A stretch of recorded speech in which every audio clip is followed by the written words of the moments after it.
friends, welcome back to our YouTube channel. Today we are going to discuss about most important questions for class 9th NCERT chapter 6 और 5, यानी कि जो cell chapter है और जो आपका टिश्यूज वाला चैप्टर है।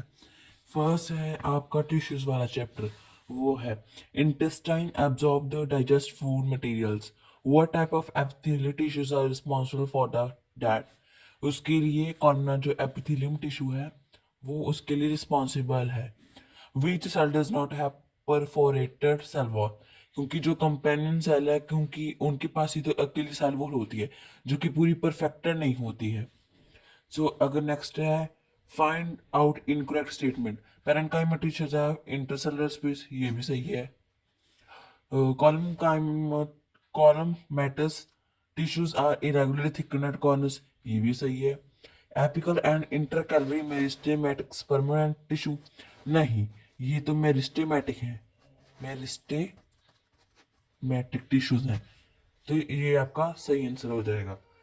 अब नेक्स्ट क्वेश्चन है which of the following tissues has dead cells, जो होते हैं ना सक्लेरेन्काइमा जो कि सिंपल परमानेंट है, उसके पास होता है डेड सेल, क्योंकि वो जो हस्क होता है ना कोकोनट का, जैसे उसको हार्ड एंड मोटा बना देती है उसको, रिजिड। अब नेक्स्ट क्वेश्चन है the chemical present in the walls of bark, जो ट्रीज की बार्क होती है उनमें ये बार्क है, जो यहाँ पर केमिकल प्रेजेंट होता है वो होता है सुबेरिन। यहाँ पर लिग्निन इसलिए नहीं आएगा क्योंकि मान लो ये सेल है, ये इसमें लाइंस होगी पैरेन्काइमा की, जो यहाँ है देखो ये सेल आ गया।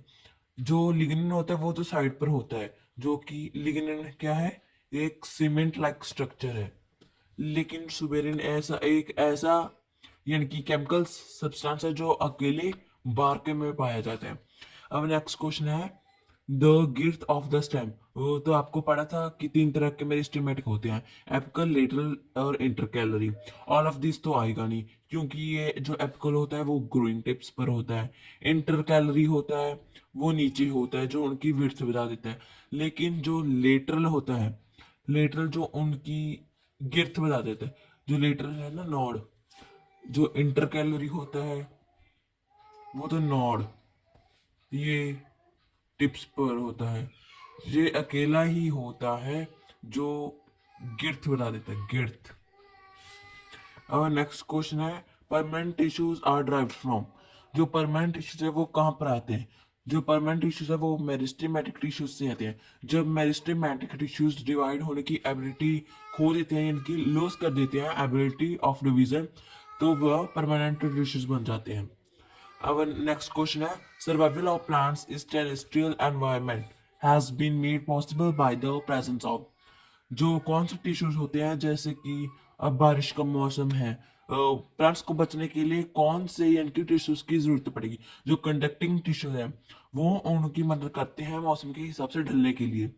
अब नेक्स्ट क्वेश्चन है कि cork cells are made impervious to water and gases by the presence of, तो वो होता है सुबेरिन। बस तुम्हें याद रखना कि जो जहां पर भी बार्क आ गया, जहाँ आपका वर्ड आ गया कॉर्क, तो उसका आंसर सुबेरिन होगा, ये याद रखना मेरी बात। अब आ गया flexibility in plants due to, हमने किया था ना कि सिंपल परमानेंट टिश्यूज में कि पैरेन्काइमा फूड स्टोर करता है, सक्लेरेन्काइमा हार्ड बना देता है, क्लोरेन्काइमा तो जो फोटोसिंथेसिस में हेल्प करता है, लेकिन जो कॉलेन्काइमा है वो फ्लेक्सिबिलिटी देता है। अब नेक्स्ट क्वेश्चन है पैरेन्काइमा सेल्स आर, वो relative unspecified and thin wall होती है ना, उनकी साइड से थिन होते हैं। Nervous tissues is not found in, brain में भी नर्वस होती है, नर्व्स होती हैं, ये देखो स्पाइनल कॉर्ड में भी नर्व्स होती हैं, नर्व्स तो नर्वस टिश्यूज में हुई ही। ये देखिए जो टेंडन्स है, टेंडन्स एक प्रकार का यानी कि आपका कनेक्टिव टिश्यू है, जो कि बोन्स टू मसल्स, जो बोन्स टू मसल्स को कनेक्ट करता है, आपस में कनेक्ट कर देता है, उसे टेंडन्स कहते हैं हम। ये तो हो नहीं सकता, तो हमारा आंसर है टेंडन ही है। Voluntary muscles are found in limbs, voluntary muscles वो होती हैं जिस पे हम कंट्रोल कर सकते हैं, नेक्स्ट क्वेश्चन है कॉन्ट्रैक्टाइल प्रोटीन्स। पता है कि कॉन्ट्रैक्ट मीन्स रिलैक्सेशन। जैसे हमारी आर्म होती है, हम उसे ऊपर नीचे कर देते हैं। जब हम ऊपर करते हैं तो वो कॉन्ट्रैक्ट हो जाती है, जब हम उसे आराम से नीचे यानी कि छोड़ देते हैं तब वो रिलैक्स करते हैं। तब वो जो ये प्रोटीन है, ये पक्का लिख कर ले लो, ये आपके एग्जाम में जरूर आएगा। तो जो इसका आंसर आएगा वो आएगा muscles. Bone matrix is rich in. जो बोन एक मैट्रिक्स होता है, जो बोन में एक तरह का सब्सटेंस पाया जाता है जिसे हम मैट्रिक्स कहते हैं।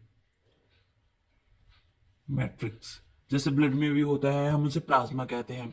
ऐसे ही एक मैट्रिक्स होता है जो बोन में पाया जाता है। वो किस में, यानी कि वो किस में भरपूर होता है, तो वो होता है कैल्शियम और फॉस्फोरस में। देखो, एक तो याद रखना, क्योंकि जो कैल्शियम है, कैल्शियम हमारी बोन को मजबूत करता है। यहाँ पर बोन आ गया तो इसके कैल्शियम को, और फॉस्फोरस उनकी लेंथ बढ़ाने में मदद करता है। नेक्स्ट क्वेश्चन है fats are stored in human body. हमने किया था ना कनेक्टिव टिश्यू कि ह्यूमन बॉडी में एडिपोज टिश्यूज जो कि फैट को स्टोर करते हैं। अगला क्वेश्चन है कि न्यूरॉन कंसिस्ट ऑफ। जो न्यूरॉन है वो किसका बना होता है? उसमें सेल बॉडी भी होती है, साइटोप्लाज्म भी होता है, न्यूक्लियस भी होता है।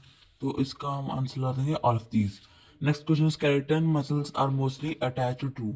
जो स्केलेटन मसल्स होते हैं वो बोन्स, लिगामेंट, कार्टिलेज और इंटरनल ऑर्गन्स। हमने पढ़ा था ना कि स्केलेटन मसल्स कौन होती है, जिस पर यानी कि जो हमारे अंडर कंट्रोल होती है, यानी कि स्ट्रेटेड मसल्स या वॉलेंट्री मसल्स का तीसरा नाम है स्केलेटन मसल्स। जो skeleton muscles, skeleton means body. Body किसकी बनी होती है? बोन्स की। ये याद रखना। Areolar connective tissues plays an important role in. कैसे जो एरियोलर टिश्यू कनेक्टिव टिश्यू है वो कैसे इंपॉर्टेंट रोल प्ले करता है, ये देखो। Repairing of tissue, support of internal organs, feeling space inside the organs. तो इसका आंसर आ जाएगा हमारा all of these. So guys, हमारे मोस्ट इंपॉर्टेंट क्वेश्चंस हो चुके हैं। अगर आप ऐसे ही और क्वेश्चन जा इसकी पीडीएफ चाहते हैं आंसर्स की, या सैम्पल पेपर्स चाहते हैं, तो आप हमारी टेलीग्राम चैनल को ज्वाइन कर सकते हैं। So guys, subscribe, like and share. Bye.